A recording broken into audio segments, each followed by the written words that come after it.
मेरा नाम प्रियंका है। मैं एक मिडिल क्लास फैमिली से बिलोंग करती थी। अपनी एक बेवकूफ़ी की वजह से मैंने अपने पैरों पर कुल्हाड़ी मार ली थी। कभी कभी इंसान उस जगह पर बेवकूफ़ी कर दिखाता है जहाँ पर उसे समझदारी दिखाने की ज़रूरत होती है।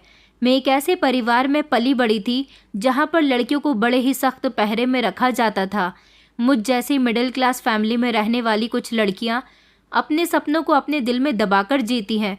दरअसल मुझे डांस करने का बहुत शौक था। जब मैं 12 साल की थी तब हमारे घर में एक टीवी हुआ करता था और हम सब लोग एक साथ बैठकर डांसिंग शो देखा करते थे। बस तब से ही मेरे दिमाग को डांसिंग का भूत सवार हो गया था। मेरे पापा जब घर से चले जाते थे तो मैं अपना कमरा बंद करके टीवी में गाने लगाकर खूब डांस किया करती थी। मुझे डांस करना इतना पसंद था। मैं चाहती थी कि मैं बस सारा सारा दिन डांस करती रहूं और मेरा मन करता था कि जो भी मुझसे आता है वो मैं दूसरों को भी सिखाया करूं। मगर हमारे घर में तो खुलकर डांस करने की भी परमिशन नहीं थी। बचपन में जब हम सारी लड़कियां एक साथ खेला करते थे तो मैं उनको डांस करके दिखाती थी। सब लड़कियों को मेरा डांस बहुत पसंद आता था और वो मेरी खूब तारीफ़ करती थी। एक बार एक लड़की ने मेरी मम्मी से शिकायत कर दी थी कि मैं डांस करती हूँ। उस पर मेरी मम्मी ने मुझे बहुत डांटा था, यहाँ तक कि मुझ पर हाथ भी उठा लिया था। स्कूल में भी जब डांसिंग कंपटीशन होता था तो मैं उसमें पार्टिसिपेट ज़रूर करती थी और हमेशा फर्स्ट आती थी। ये बात मेरे पापा को बिल्कुल भी पता नहीं थी क्योंकि वो इस चीज़ के सख्त खिलाफ थे। उनका कहना था कि बेटियों को ये सब शोभा नहीं देता। उनकी पढ़ाई पूरी हो जाए तो उन्हें घर गृहस्थी सिखाई जाए और सही समय पर उनकी शादी कर देनी चाहिए।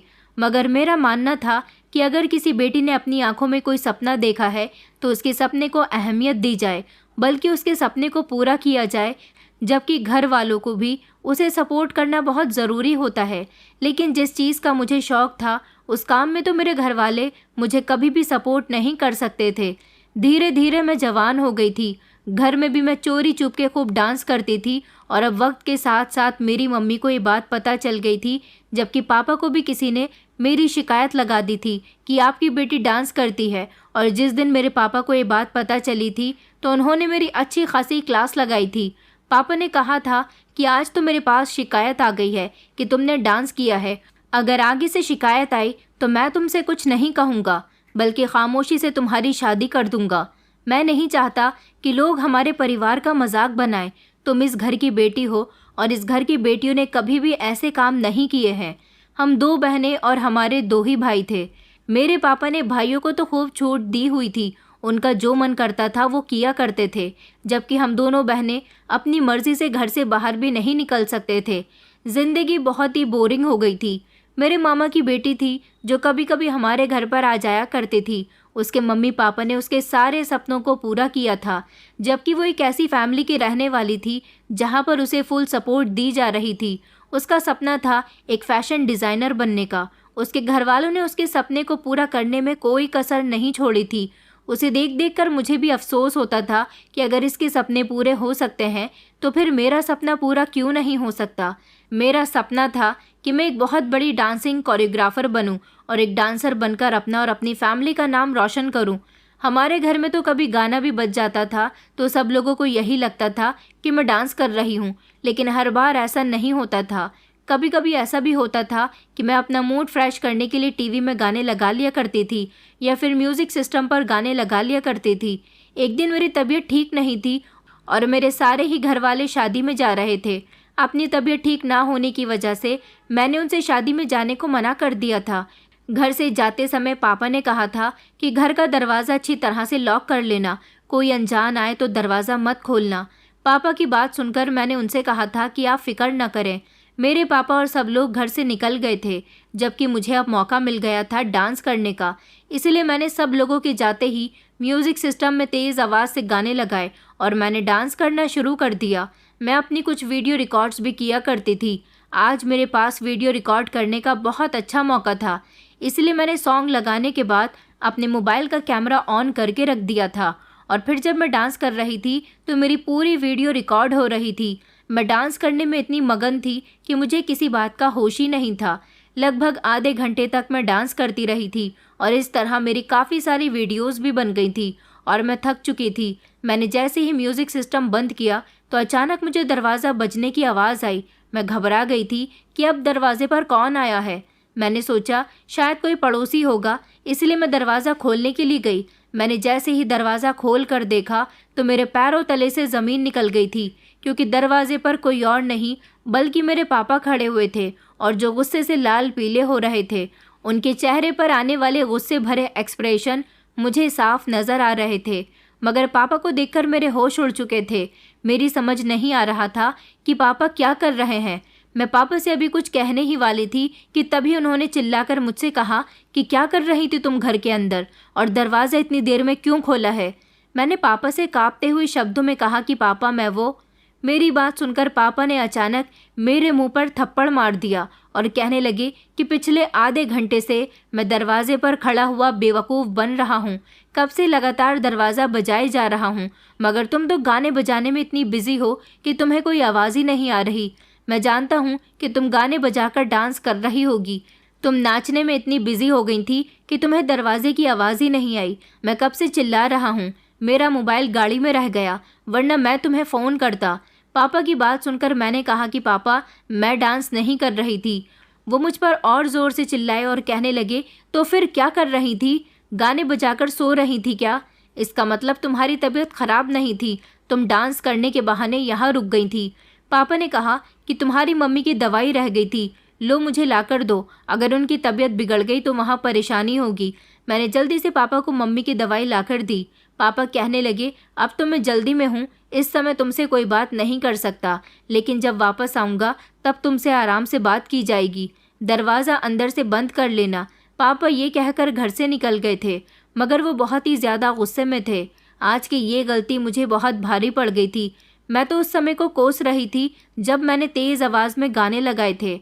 मैं गाने तेज़ आवाज़ में सुन रही थी, इसलिए दरवाजे की आवाज़ मुझे नहीं आई, और ना ही मुझे ये पता था कि पापा इतनी जल्दी वापस आ जाएंगे। मुझे तो पापा से बहुत डर लग रहा था, क्योंकि अब मुझे सावधान हो जाना था। पापा कह कर गए थे कि जब वो आएंगे तब मेरी अच्छे से खबर लेंगे। मैं समझ गई थी कि अब मेरे साथ कुछ बहुत बुरा होने वाला है। वो सारा दिन मेरा टेंशन में गुजर गया था, क्योंकि मेरे सभी घर वाले रात के टाइम पर घर वापस आने थे और मैं घर में बिल्कुल अकेली थी। पर मम्मी मुझे फ़ोन करके पूछ रही थी कि आखिर तुमने ऐसी भी क्या गलती कर दी है जो तुम्हारे पापा बार बार गुस्सा कर रहे हैं। उनका मूड तो बिल्कुल भी ठीक नहीं है। जब से वो घर से मेरी दवाई लेकर आए हैं तभी से उनका मूड बहुत ख़राब हो रहा है, और बार बार वो मुझसे यही कह रहे हैं कि हमें घर जल्दी चलना है। आज घर जाते ही प्रियंका की खबर लेनी है। तुम्हारे पापा मुझे तो कुछ नहीं बता रहे, मगर मुझे इतनी उम्मीद ज़रूर है कि ज़रूर तुमने कुछ गड़बड़ की है। पता नहीं तुम क्या करके बैठ गई हो। मुझे तो तुमसे हमेशा ही डर लगा रहता है। तुम जानती नहीं हो कि तुम्हारे पापा कितने गुस्से वाले हैं। आज न जाने वो घर आने के बाद क्या करेंगे। ये कहकर मम्मी ने फ़ोन बंद कर दिया था। मेरी तरफ से परेशान तो वो भी बहुत लग रही थी, मगर मेरे तो सोच सोच कर ही रोंगटे खड़े हो रहे थे। आज मेरी तो शामत आने वाली है। मैं बहुत ज़्यादा डरी हुई थी और बार बार भगवान से प्रार्थना कर रही थी कि आज मुझे पापा से बचा लो, आगे से मैं ऐसी वैसी कोई गलती नहीं करूँगी। और फिर रात के समय मेरा पूरा परिवार घर आ गया था। पापा का मूड अभी भी बहुत गुस्से से भरा हुआ था। मैं जल्दी से पापा के लिए गिलास में पानी लेकर आई तो उन्होंने मेरे हाथ से गिलास झटक दिया और मेरी दीदी से कहने लगे कि सोनिया तुम गिलास में पानी लेकर आओ। मैं जानती थी कि पापा मुझसे नाराज़ हैं, क्योंकि मेरी वजह से उन्हें पूरे आधे घंटे तक दरवाजे पर खड़ा रहना पड़ा था। मम्मी बार बार पापा से पूछ रही थी कि आपको क्या हो गया है, वहाँ पर भी आपका मूड ख़राब रहा था। पापा ने गुस्से से बताया कि तुम्हारी बेटी हमारे जाने के बाद दरवाज़ा बंद करके तेज़ आवाज़ में गाने बजाकर डांस कर रही थी, और मेरे लाख दरवाज़ा बजाने की आवाज़ भी इसको नहीं आई। मैंने तुमसे मना किया है कि इस घर में जो म्यूज़िक सिस्टम है उसे तोड़ दो, मगर तुम में से किसी को भी मेरी आवाज़ नहीं आती। हमारे परिवार की लड़कियां नाच गाने नहीं करती। ये बात मैं तुम लोगों को कितनी बार समझाऊं। मैं अपने पापा की सारी डांट को नज़रें झुकाकर सुन रही थी। मम्मी ने मुझे पापा से माफ़ी मांगने का इशारा किया। मैं जल्दी से पापा के कदमों में बैठ गई और उनसे माफ़ी मांगने लगी। मैंने बड़ी मुश्किल से पापा को मनाया था और फिर काफ़ी देर के बाद वो मान गए थे, क्योंकि मैंने उनसे कहा था कि मैं ऐसी गलती आज के बाद नहीं करूँगी। पापा ने कहा कि अगर तुम ऐसी गलती दोबारा ना करो तो ही तुम्हारे लिए बेहतर रहेगा, क्योंकि अगर आगे से मुझे पता चल गया कि तुम डांस करती हो तो मैं तुम्हारी शादी तुम्हारी बड़ी बहन से पहले ही करवा दूंगा। ये भी नहीं देखूंगा कि अभी तुम 18 साल की हो और तुम्हारी शादी की उम्र भी नहीं है, और तुम्हारी शादी भी किसी ऐसे परिवार में करवाऊंगा जहां जाने के बाद तुम्हें नानी याद आ जाए, क्योंकि लड़कियों की शादी जब जल्दबाजी में होती है तो उनको वो सारे सुख नहीं मिल पाते जो माता पिता उनके लिए सुकून से देखा करते हैं। पापा की बात सुनकर तो मुझे एक अजीब से डर का एहसास होने लगा था। मैंने कहा कि नहीं नहीं पापा, मुझे माफ़ कर दीजिए, मैं आगे से कभी ऐसी गलती नहीं करूँगी। मेरी माफ़ी सुनकर मेरे पापा उठकर चले गए थे। मुझे लगा था कि उन्होंने मुझे माफ़ कर दिया है, मगर काफ़ी दिनों तक उन्होंने मुझसे कोई बातचीत नहीं की थी। वैसे भी मेरे पापा ऐसे ही थे, वो हम लोगों से इसी तरह से बात करते थे। जब उनका मूड होता तो खुश होते थे, वरना ज़्यादातर गुस्से भरे मूड में ही होते थे। फिलहाल कई दिन इसी तरह से गुजर गए थे। पापा का मूड धीरे धीरे नॉर्मल हो गया था, लेकिन उन्होंने मुझे घर से बाहर निकलने की परमिशन नहीं दी थी। कह रहे थे कि अब तुम्हारी पढ़ाई पूरी हो गई है, इसलिए घर से बाहर फालतू निकलने की भी बिल्कुल ज़रूरत नहीं है। मेरे पापा बहुत ज़्यादा गुस्से में थे, इसलिए मैं घर से बाहर नहीं निकल रही थी। फिर एक दिन मेरी एक दोस्त की कॉल आई। उसने कहा कि हमारे ही फ्रेंड्स ग्रुप की एक लड़की का बर्थडे है और उसने हम सब लड़कियों को इनवाइट किया है। उसने मुझे भी इनवाइट किया था, मगर मैंने तो मना कर दिया कि मैं बर्थडे पार्टी में नहीं जाऊंगी। मेरे पापा मुझे इस चीज़ की परमिशन बिल्कुल भी नहीं देंगे। मेरी फ्रेंड कहने लगी, यार अगर तुम बर्थडे पार्टी में नहीं आओगी तो हम लोगों को मज़ा नहीं आएगा। तुम कितना अच्छा डांस करती हो और हम लोग बर्थडे पार्टी में तुम्हारा डांस देखना चाहते हैं। उसकी बात सुनकर मैंने कहा कि चलो मैं कोशिश करके देख लेती हूँ, लेकिन मेरी समझ नहीं आ रहा था कि मैं घर से क्या झूठ बोलकर जाऊँगी। बर्थडे पार्टी में जाने का तो मेरा भी मन बहुत कर रहा था, मगर डर तो मुझे मेरे पापा का था कि अगर उनको मेरी इस गलती के बारे में पता चला तो अब की बार बहुत बड़ा भूचाल आ जाएगा। लेकिन फिर मैंने सोचा कि मैं बुआ के घर जाने के बहाने से घर से निकल जाती हूँ। इस तरह पापा को पता भी नहीं चलेगा कि मैं अपनी दोस्त की बर्थडे पार्टी में गई हुई हूँ। वैसे भी पापा मुझे कभी बुआ के घर जाने से मना नहीं करते थे। बुआ पापा की इकलौती बहन थी और उनकी कोई औलाद भी नहीं थी। फूफा जी तो दूसरे शहर में नौकरी करते थे, इसलिए बुआ जी अकेली रहती थी। मैं कई बार घर से ये कहकर निकली थी कि बुआ जी के यहाँ जा रही हूँ, उनके एक दो काम करके आ जाती हूँ। जिस दिन मेरी फ्रेंड का बर्थडे आया, मैंने पापा से कह दिया था कि मैं बुआ जी के घर जा रही हूँ, उनको मुझसे कुछ काम है। पापा ने कहा था कि अच्छा ठीक है चली जाओ, लेकिन जल्दी घर वापस आ जाना, घर आते आते रात नहीं होनी चाहिए। मैं जैसे तैसे घर से तो निकल गई थी और फिर हम सब लड़कियां मिलकर मेरी उस फ्रेंड के घर गए थे जिसका बर्थडे था। हम लोग वहां पर गए तो ये देखकर मैं दंग रह गई थी कि उसके घर को बहुत अच्छे तरीके से डेकोरेट किया गया था। बर्थडे पार्टी काफ़ी अच्छी रखी गई थी, क्योंकि हमारी दोस्त रितिका एक अमीर फैमिली से बिलोंग करती थी और अपने माता पिता की इकलौती बेटी थी, इसलिए उसके मम्मी पापा हमेशा उसके बर्थडे खूब अच्छे करके सेलिब्रेट करते थे। हम लोग यहाँ आकर बहुत खुश हो रहे थे। यहाँ पर बहुत सारे मेहमान भी आए हुए थे। थोड़ी देर बाद डीजे पर गाने बजाए गए। काफ़ी सारे बच्चे वहाँ डांस कर रहे थे। गानों की आवाज़ सुनकर तो मेरे भी पैर थिरकने लगे थे, मगर मैं डांस नहीं करना चाहती थी, क्योंकि इससे पहले भी मैं एक बहुत बड़ी मुसीबत से बची थी। मगर मेरी सारी फ्रेंड्स मुझसे कहने लगीं कि प्रियंका, तुम बहुत अच्छा डांस करती हो, एक गाने पर डांस करके दिखाओ ना। मैंने कहा कि नहीं यार, यहाँ पर बहुत सारे मेहमान हैं, मुझे अपने पापा से बहुत डर लगता है, मैं डांस नहीं कर सकती। रितिका कहने लगी कि नहीं यार, तुम्हें मेरी बर्थडे में डांस ज़रूर करना होगा, आज तुम्हें मेरी बात ज़रूर माननी होगी। उसने कहा कि यहाँ मेहमान है तो क्या हुआ, कोई भी ऐसा इंसान नहीं है जो तुम्हारा रिश्तेदार हो या तुम्हारी फैमिली से हो, तुम आराम से यहाँ डांस करो। इन लोगों में से कोई भी तुम्हें या तुम्हारे परिवार वालों को नहीं जानता, इसीलिए तुम्हारे डांस की खबर कहीं नहीं जाएगी। रितिका और बाकी सारी लड़कियाँ मुझे तसल्ली दिला चुकी थी और मैं डांस करने के लिए स्टेज पर चली गई। वहाँ जाकर मैंने 2-3 गानों पर खूब अच्छा सा डांस किया। सब लोग मेरी बहुत तारीफ़ कर रहे थे। डांस करने के बाद खाना खाते ही मैं फ़ौरन अपने घर को आ गई थी, क्योंकि मुझे डर था कि पापा को अगर इस बारे में पता चल गया तो मेरी शामत आ जाएगी। घर तो मैं जैसे तैसे टाइम पर पहुंच गई थी और किसी को इस बारे में पता भी नहीं चला था कि मैं बुआ जी के घर नहीं बल्कि अपनी दोस्त के घर बर्थडे पार्टी में गई थी। मगर वहां जाकर मैंने बहुत एंजॉय किया था, मुझे बहुत मज़ा आया था। मेरी सारी फ्रेंड्स भी मेरा डांस देखकर बहुत खुश हो गई थी और मैं भी डांस करके बहुत खुश हुई थी। कई दिन इसी तरह से गुजर गए थे। सब कुछ बिल्कुल ठीक चल रहा था। मगर एक दिन मेरी ज़िंदगी का ऐसा आया जिसने मेरी पूरी ज़िंदगी को बदल कर रख दिया था। पापा मेरी दीदी के लिए रिश्ते तलाश कर रहे थे, मगर अभी तक उन्हें मेरी दीदी के लिए कोई अच्छा रिश्ता नहीं मिल रहा था। दीदी के लिए एक रिश्ता आया हुआ था। उस लड़के की उम्र 35 साल थी, जबकि मेरी दीदी 27 साल की थी। वो लड़का बहुत अच्छे परिवार से था और उसकी माँ बहुत अमीर थी। सारी बातें बिल्कुल सही थी, लेकिन लड़के के सर के बाल उड़े हुए थे और उसे देखकर ऐसा लगता था कि वो कोई लड़का नहीं बल्कि पूरा का पूरा आदमी है। जबकि मेरी दीदी 27 साल की होने के बावजूद भी 20 साल की नज़र आती थी। मगर पापा ने इस रिश्ते से इनकार कर दिया था क्योंकि पापा को लड़का पसंद नहीं आया था।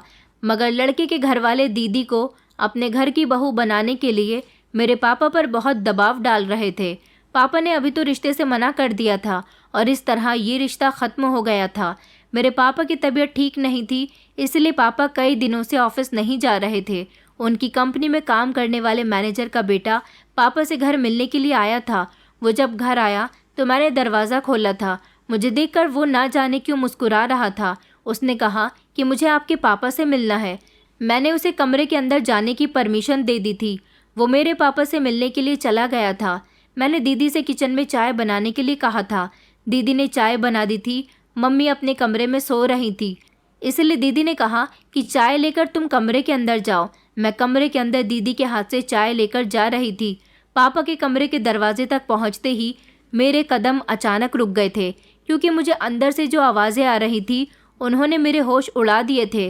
वो लड़का बातों ही बातों में मेरे पापा को ये बता चुका था कि उस दिन बर्थडे पार्टी में उसने मुझे डांस करते हुए देखा था और मेरी वीडियो भी बनाई थी। उसने कहा था कि मैं उनके डांस का बहुत बड़ा फ़ैन हो गया हूँ। मैं नहीं जानता था कि वो लड़की आपकी बेटी है। आज यहाँ आने के बाद उसे घर में जब उस लड़की को देखा तो पता चला कि वो आपकी बेटी है। मैं तो कहता हूँ कि अंकल, आप अपनी बेटी को अगले हफ्ते हमारी कंपनी में होने वाले इवेंट पर ज़रूर लेकर आना। वहाँ पर आपकी बेटी परफॉर्मेंस देगी तो हम लोगों को अच्छा लगेगा। दरवाजे पर खड़े खड़े मेरा तो शरीर कांपने लगा था। जबकि मैंने दरवाजे से अंदर झांक कर देखा तो मेरे पापा बहुत गुस्से में बैठे हुए थे। अब तो मेरी खैर नहीं थी। मैंने सोच लिया था कि आज मुझे पापा कुछ भी करके माफ़ नहीं करेंगे। ये लड़का न जाने कहाँ से आ जाकर मेरी पोल खोल गया था। मेरी समझ नहीं आ रहा था कि मैं क्या करूं। मुझे तो रोना आने लगा था। मैंने जल्दी से दीदी को चाय की ट्रे थमाई और मैं भागकर अपने कमरे में चली गई और दरवाजे को अंदर से बंद कर लिया, क्योंकि आज मुझे बहुत डर लग रहा था और बहुत रोना भी आ रहा था। मैं नहीं जानती थी कि मेरा राज इस तरह से भी खुल सकता है। ये लड़का वहाँ पर पार्टी में मौजूद था और ये मेरे पापा को जानता था और आज इस तरह घर में आकर इसने मुझे पहचान लिया था। मुझे तो अपनी किस्मत पर रोना आ रहा था। थोड़ी देर के बाद वो लड़का चला गया था और फिर हंगामा होना शुरू हो गया था।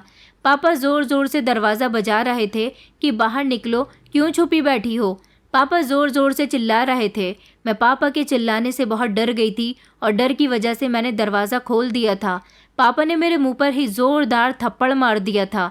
मम्मी और दीदी उन्हें रोकने की कोशिश कर रही थी, जबकि दोनों भाई भी ऑफिस से घर आ चुके थे और उन लोगों को भी ये बात पता चल गई थी कि मैं चोरी चुपके अपनी फ्रेंड की बर्थडे पार्टी में गई थी और वहाँ जाकर मैंने डांस किया था, जहाँ पर बहुत सारे लोगों ने मेरा डांस देखा था।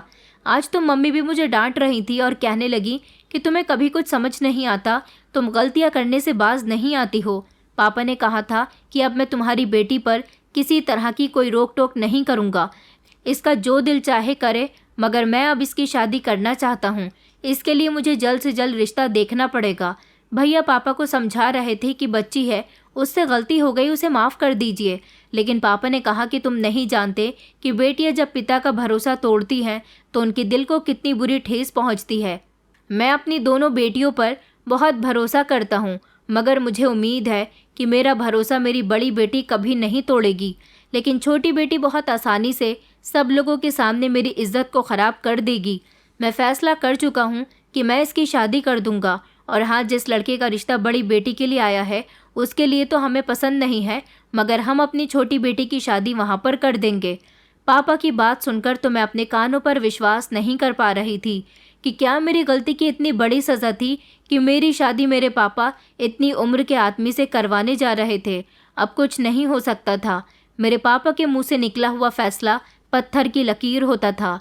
मैंने लाख माफ़ी मांगी थी मगर मुझे माफ़ नहीं किया गया और अब तो मेरी शादी करने का फ़ैसला भी हो गया था। पापा लड़के वालों से बात कर चुके थे। वो लोग तो पहले से भी ज़्यादा खुश हो रहे थे क्योंकि उनको अब और ज़्यादा कम उम्र की लड़की मिल रही थी। मेरे भाग्य के साथ खिलवाड़ हो चुका था। मेरी शादी पापा ने ज़बरदस्ती उस लड़के के साथ करवा दी और मेरी आंखों से मेरे सपने को छीन लिया। गलती करने की मुझे इतनी बड़ी सज़ा मिली थी कि मेरी कोई सुनवाई भी नहीं की गई थी और इस गलती पर मुझे ना तो पापा ने माफ़ किया था और ना ही मुझे सज़ा मिलने पर किसी ने बचाया था। मैं खामोशी से विदा होकर अपनी ससुराल आ गई थी। मुझे अपनी किस्मत पर बहुत रोना आ रहा था। ससुराल आई तो पता चला कि ससुराल में सास के अलावा एक जवान नंद और पति भी मौजूद है। मेरा पति अपनी माँ का एक ही बेटा था और मैंने नोटिस किया था कि वो सारा दिन घर में ही रहता था। घर से विदा करने के बाद पापा ने मुझसे सारे संबंध ख़त्म कर दिए थे और कहा था कि हमारे घर आने की तुम्हें शादी के बाद कोई ज़रूरत नहीं है और ना ही तुम्हारे घर यहाँ से कोई आएगा। मेरी दीदी और तीनों भाइयों से लिपटकर मैं बहुत रोई थी, मगर घर में पापा की चलती थी। उनकी मर्ज़ी के खिलाफ तो घर से कोई एक कदम भी बाहर नहीं निकाल सकता था। मैं विदा होकर अपनी ससुराल आ गई थी। यहाँ आने के बाद मैंने देखा था कि इन लोगों ने मेरे घर वालों को बताया था कि ये लोग बहुत अमीर हैं, मगर इन लोगों का सिर्फ घर बड़ा था और घर के हालात देखने से ऐसा लगता था जैसे ये लोग अमीर हैं, मगर ये लोग अमीर होने का सिर्फ दिखावा करते थे। क्योंकि ये बात तो मुझे इनके घर में आने के बाद पता चली थी कि मेरा पति कोई काम धंधा नहीं करता, बस मेरी नंद रात को नाइट ड्यूटी करती है और उसी के पैसों से ये घर चल रहा है। मेरा पति मेरी खूबसूरती और कम उम्र होने की वजह से मुझ पर फिदा था और मुझसे बहुत प्यार करता था, मगर मुझे उसके अंदर कोई भी इंटरेस्ट नहीं था। मुझे वो शक्ल से ही बुरा लग रहा था क्योंकि उसकी जवान बहन रात को कमाने के लिए घर से निकलती थी और वो खुद सारा दिन हरामखोरों की तरह घर में पड़ा रहता था। मैंने अपनी सास से पूछा कि आखिर आयुषी ऐसी कौन सी ड्यूटी पर जाती है जो सिर्फ रात की ही होती है। मेरी सास कहने लगी कि दरअसल मेरी बेटी अस्पताल में नर्स की नौकरी करती है और शुरू से ही वो नाइट शिफ्ट पर लगी हुई है, इसलिए उसे नाइट की ड्यूटी की आदत पड़ी हुई है, जबकि सारा दिन वो घर में रहकर गुजारती है। मैंने अपनी सास से कहा कि आपने मेरे पति को नौकरी क्यों नहीं करवाई। बेटी की जगह अगर आप बेटे को काम पर भेजती तो ज़्यादा बेहतर होता। मेरी सास कहने लगी कि जब हमारी बेटी ही इतना कमा कर लाती है तो मेरे बेटे को काम करने की क्या ज़रूरत है। अपनी सास की ये बातें मुझे कुछ समझ नहीं आई थी। बेटा भी तो ज़्यादा पैसे कमा सकता था। मेरी नंद जवान थी और ख़ूबसूरत थी, उम्र में मुझसे ज़्यादा बड़ी थी। उन्हें सबसे पहले उसकी शादी करनी चाहिए थी। उन्होंने अपने बेटे की शादी भी काफ़ी देर से की थी। मैं तो अपने पति को ज़्यादा मुँह ही नहीं लगाती थी क्योंकि ना जाने कि उसके साथ मेरा दिल नहीं मिलता था।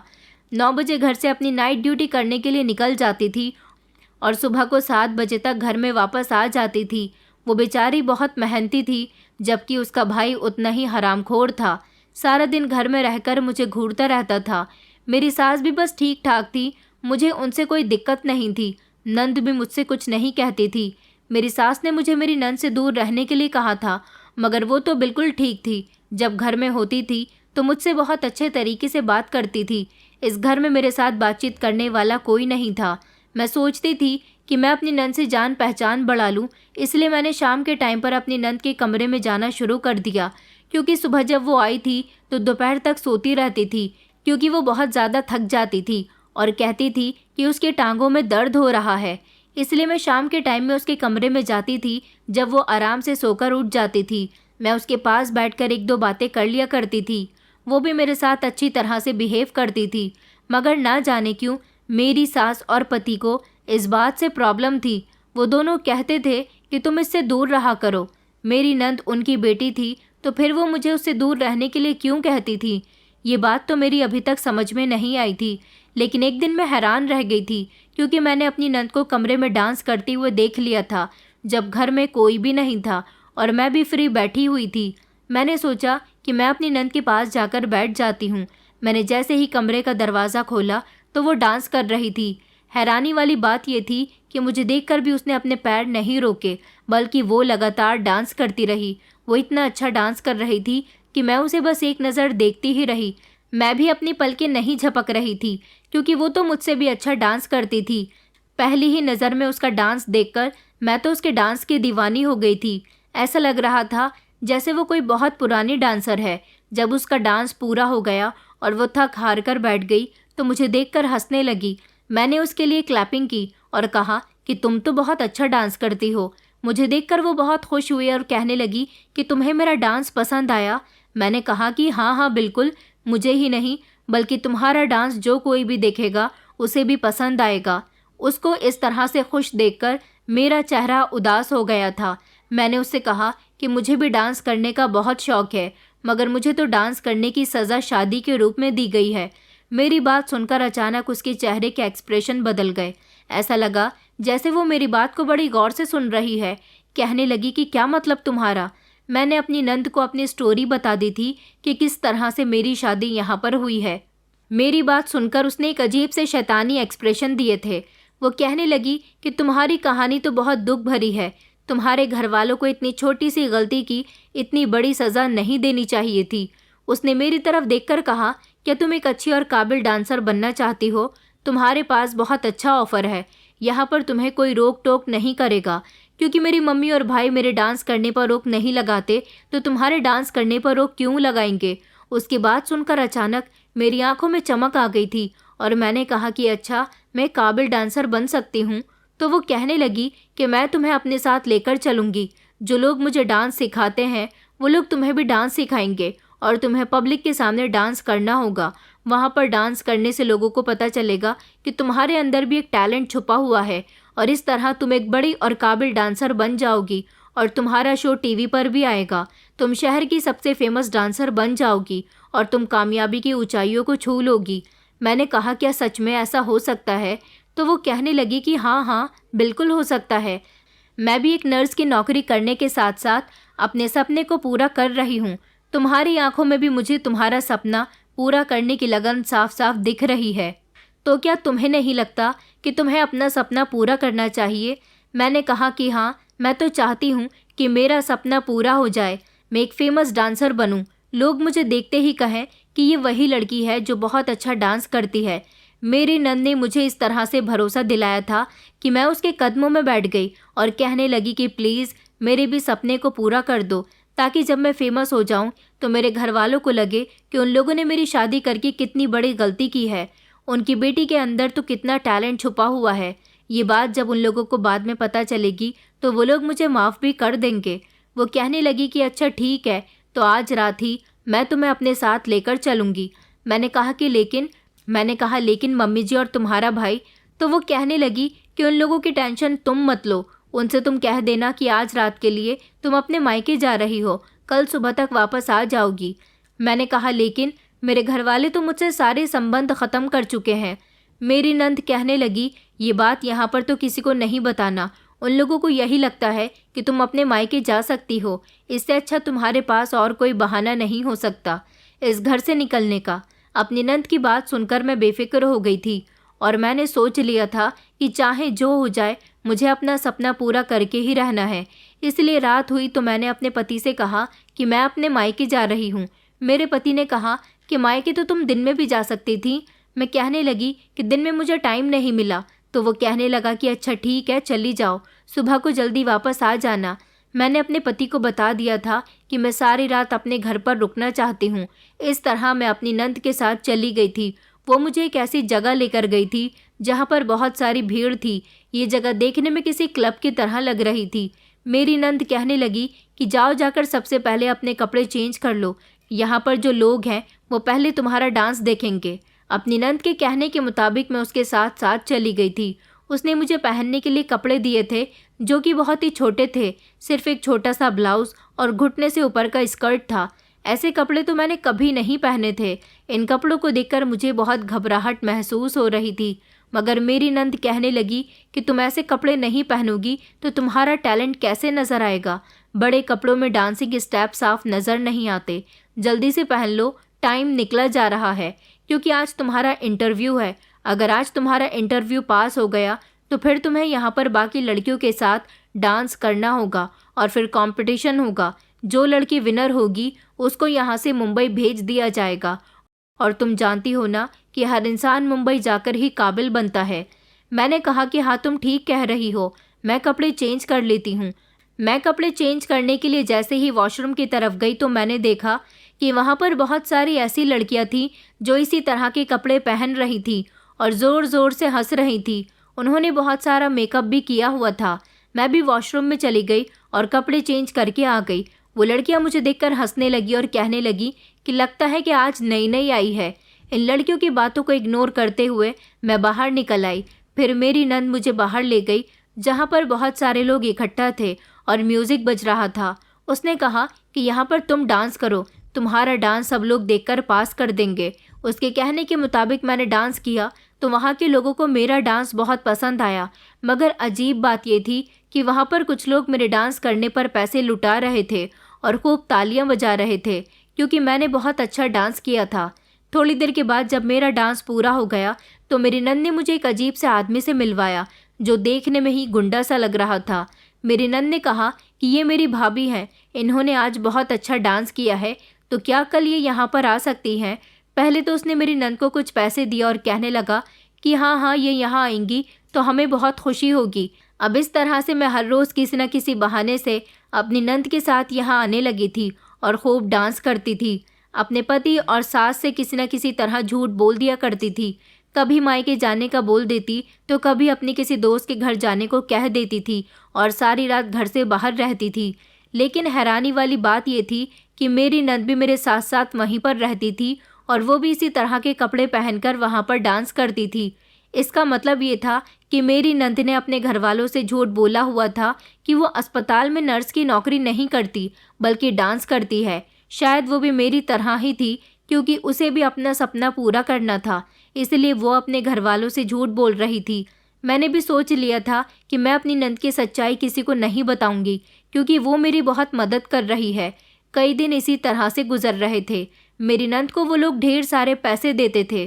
पैसे वो लोग उसे किस बात के देते थे अभी तक मेरी ये बात समझ भी नहीं आई थी, मगर मैंने नोटिस किया था कि ढेर सारे पैसे देखकर मेरी नंद बहुत खुश हो जाती थी और घर आने के बाद उनमें से थोड़े से पैसे वो अपनी माँ को भी दिया करती थी। एक दिन मैंने अपनी सास और नंद को बातें करते हुए सुना था। मेरी सास मेरी नंद से कह रही थी कि आजकल तुम बहुत सारे पैसे लाने लगी हो, क्या तुम्हारी कोई लॉटरी लग गई है? तो मेरी नंद कहने लगी कि हाँ माँ, ऐसा ही समझ लो, तुम्हें तो बस पैसों से मतलब है, पैसे लिए जाओ और अपना मुंह बंद कर लो। मुझे अपनी नंद की ये हरकत बिल्कुल भी पसंद नहीं आई थी कि वो किस तरह से अपनी माँ से बात कर रही थी। फिलहाल मैं खामोश हो गई। अब तो मेरे पति को भी मुझ पर शक होने लगा था क्योंकि वो मुझसे कहता था कि सारा दिन निकाल कर तुम्हें रात को ही घर से निकलने की याद क्यों आती है और फिर तुम सारी रात घर से बाहर रहती हो। मैंने अपने पति से कहा कि दिन में मुझे टाइम नहीं मिलता। मेरा पति कहने लगा कि मैं तो घर में ही रहता हूँ, इसलिए सब कुछ देखता हूँ। तुम सुबह जब घर आती हो तो इतनी थकी हुई होती हो कि बिस्तर पर आते ही लेट जाती हो और लगभग दोपहर के टाइम तुम सोकर उठती हो। उसके बाद तुम्हें खाना बनाना होता है। थोड़ा बहुत घर का काम करने के बाद जब तुम फ्री रहती हो तो तुम चाहो तो उस समय में अपने घर वालों से मिल सकती हो। रात को घर से निकलने का आखिर तुम्हारा क्या मकसद है? अपने पति की बात पर मैंने कहा कि आप मुझ पर शक कर रहे हो, मैं जहाँ भी जाऊँ मेरी मर्जी, आप कौन होते हो मुझसे सवाल जवाब करने वाले? मेरा पति कहने लगा कि मैं जानता हूँ कि तुमने मुझे दिल से कबूल नहीं किया, मगर मैं तुम्हारा पति हूँ। मैं नहीं चाहता कि तुम रातों को घर से बाहर निकलो। अच्छी लड़की उनके ऐसे संस्कार नहीं होते। अब से तुम्हारा रात में घर से बाहर निकलना बंद। अपने पति की बात सुनकर मैं हिलकर रह गई थी। उसकी बात पर मुझे बहुत गुस्सा आ गया और मैंने कहा कि तुम कौन होते हो मुझे रोकने वाले? मैं तो ज़रूर जाऊंगी। मेरे पति ने मुझे बड़ी गौर से देखा था और वो सहम कर रह गया था। मैंने सोच लिया था कि मैं अपने मायके वालों से तो हमेशा दबकर रही थी, मगर ससुराल में ऐसा कुछ नहीं होने दूंगी। जैसे तैसे भी हो, पर अपना सपना पूरा करके रहूंगी। आज मेरी नंद ने मुझसे कहा था कि तैयार रहना, काफ़ी दिनों से तुम मालिक को डांस करके खुश कर रही हो। मालिक को तुम्हें आज और खुश करना है क्योंकि मालिक पर्सनली तुम्हारा इंटरव्यू लेना चाहता है और फिर तुम्हारा इंटरव्यू पास होते ही वो तुम्हें मुंबई भेज देगा। अब तुम मुंबई जाने की तैयारी करो बस। वो अफसोस भरा चेहरा बनाते हुए कहने लगी, अभी तक मेरा वो सपना पूरा नहीं हुआ क्योंकि तुम मुझसे ज़्यादा अच्छा डांस करती हो, इसलिए तुम जल्दी ही मुंबई जा रही हो। मैंने कहा कि तुम परेशान नहीं हो, तुम्हारा भी सपना एक दिन ज़रूर पूरा होगा और तुम भी मुंबई आओगी। आज मैं बहुत खुश हुई थी और बेसब्री से रात होने का इंतज़ार कर रही थी।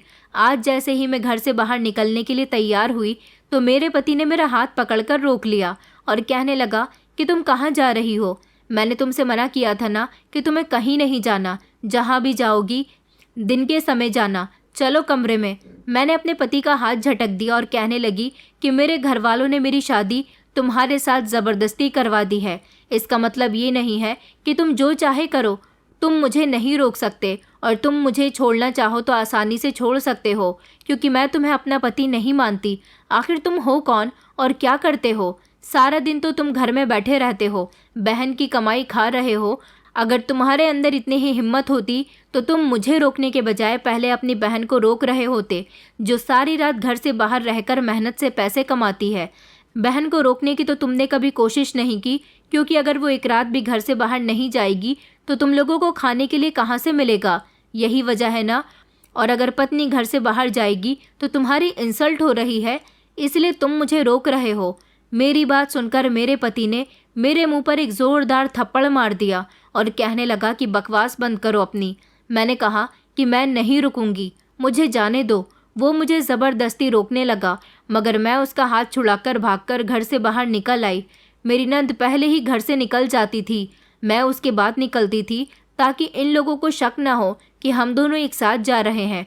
मैं जैसे तैसे घर से बाहर निकल आई थी और अब मैंने सोच लिया था कि सिर्फ आज की रात है, आज रात मेरा इंटरव्यू पास हो जाएगा तो ये लोग मुझे मुंबई भेज देंगे, फिर मैं यहाँ नहीं रहूँगी, अपनी ज़िंदगी और अपना करियर मुंबई में ही बनाऊँगी।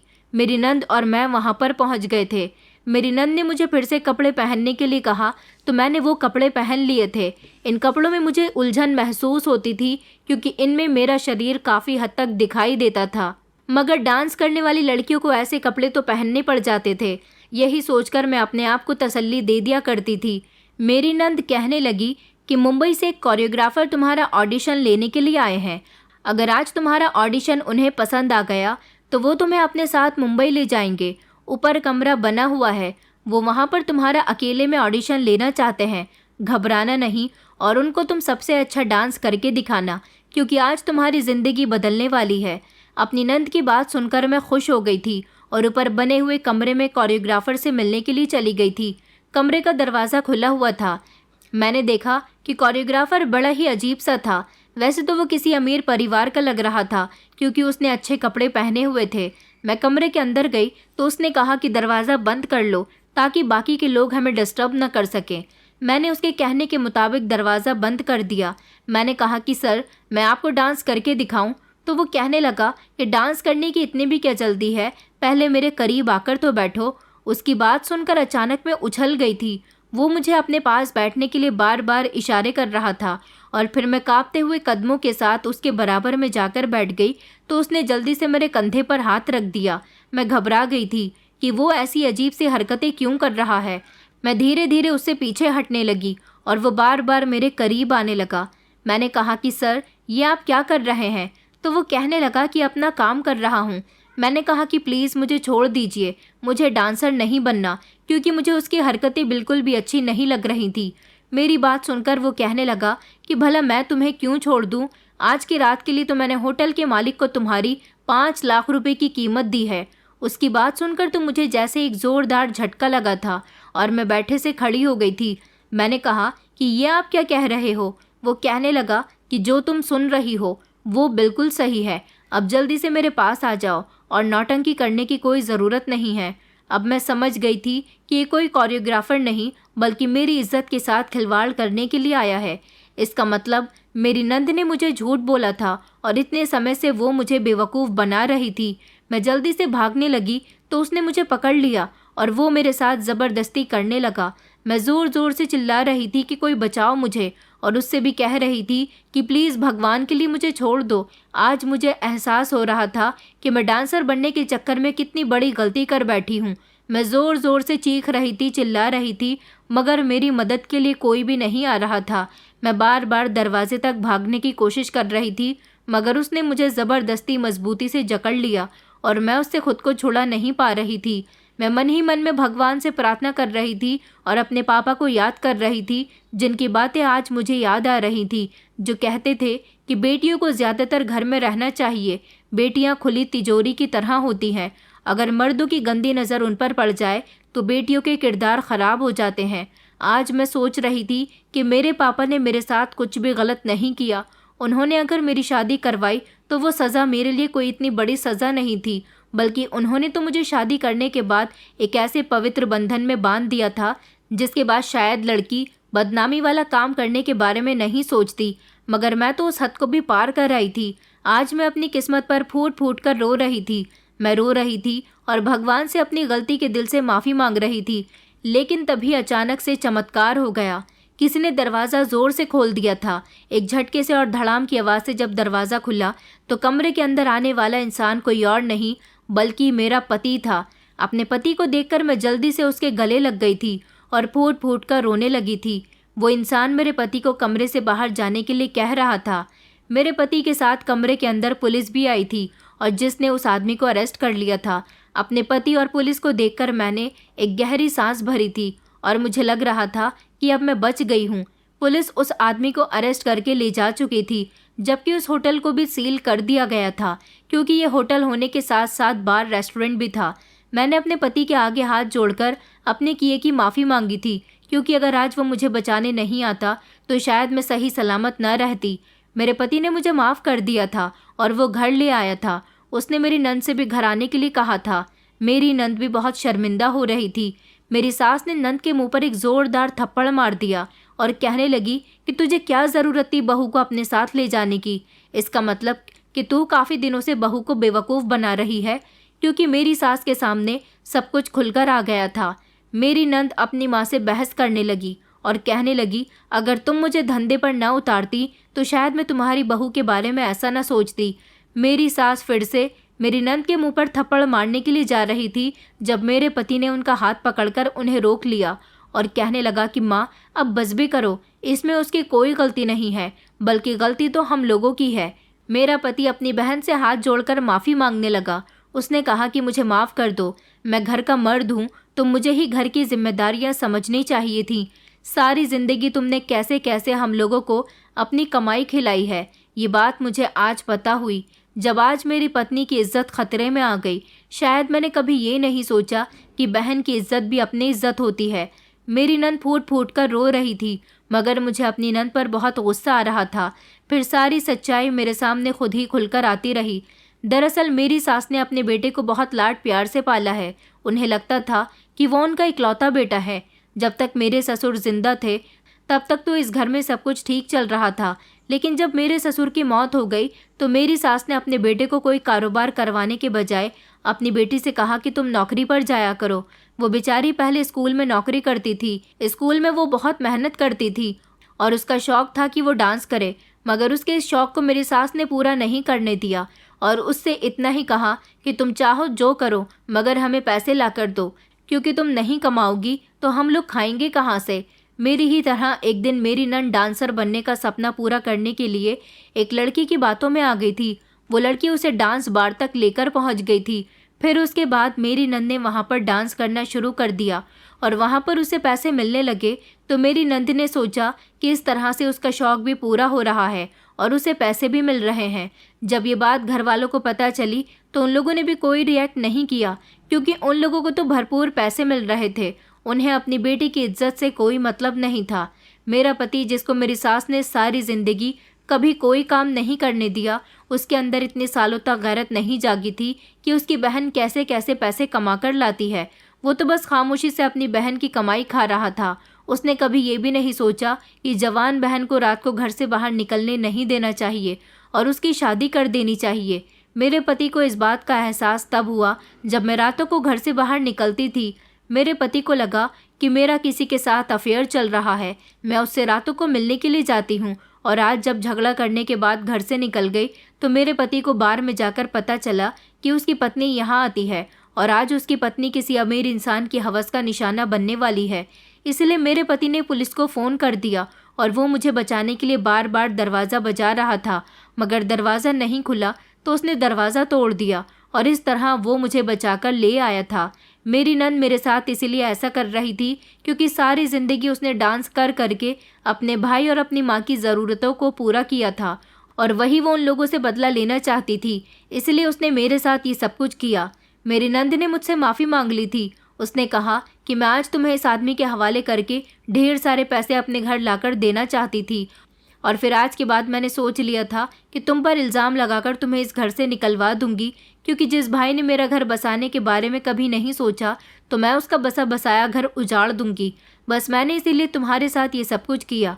मेरी नंद मुझसे माफ़ी मांग रही थी क्योंकि उसके भाई को अपनी गलती का एहसास हो गया था, और अब उसने अपनी बहन से कहा था कि तुम्हें घर से बाहर निकलने की कोई ज़रूरत नहीं है।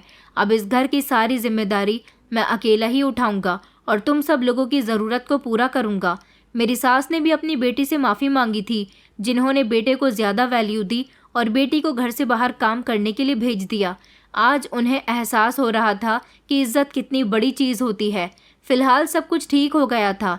मैं अपने पति के साथ खुश रहने लगी और फिर मेरे पति ने मेरी नंद के लिए अच्छा सा रिश्ता देखकर उसकी शादी कर दी। मेरे पति ने नौकरी करना शुरू कर दी थी, क्योंकि मेरा पति पढ़ा लिखा था, इसलिए उसे नौकरी मिल गई थी। अब इस घर में ऐसा लगता था कि ये घर है, क्योंकि जिस घर के मर्द मर्दों की तरह काम करते हैं वो घर ही एक इज़्ज़तदार घर कहलाता है। और मैंने भी सोच लिया था कि जो सपना कभी पूरा नहीं हो सकता उसको अपनी आंखों में सजाना ही नहीं चाहिए। मैं डांस करना छोड़ चुकी हूँ, क्योंकि हर बार डांस करने से मुझे बहुत बड़ा नुकसान हुआ। जो चीज़ हमारे नसीब में नहीं होती हमें बार बार उसे पाने की कोशिश नहीं करनी चाहिए, क्योंकि जो हमारे नसीब में होती है वो तो हमें खुद ब खुद मिल जाती है। मैं अपने पति के साथ बहुत खुश हूँ और खुशहाल ज़िंदगी गुजार रही हूँ। मेरे मायके वाले आज भी मेरे साथ कांटेक्ट में नहीं हैं, मगर मुझे उम्मीद है कि एक न एक दिन उन्हें मेरी याद ज़रूर आएगी। दोस्तों, उम्मीद करती हूँ आपको हमारी कहानी पसंद आई होगी। कहानी पसंद आई है तो वीडियो को लाइक करें, चैनल पर नए हैं तो चैनल को सब्सक्राइब करें, और हाँ, नोटिफिकेशन बेल को ज़रूर दबाएं ताकि अगली अपडेट सबसे पहले आपको मिले।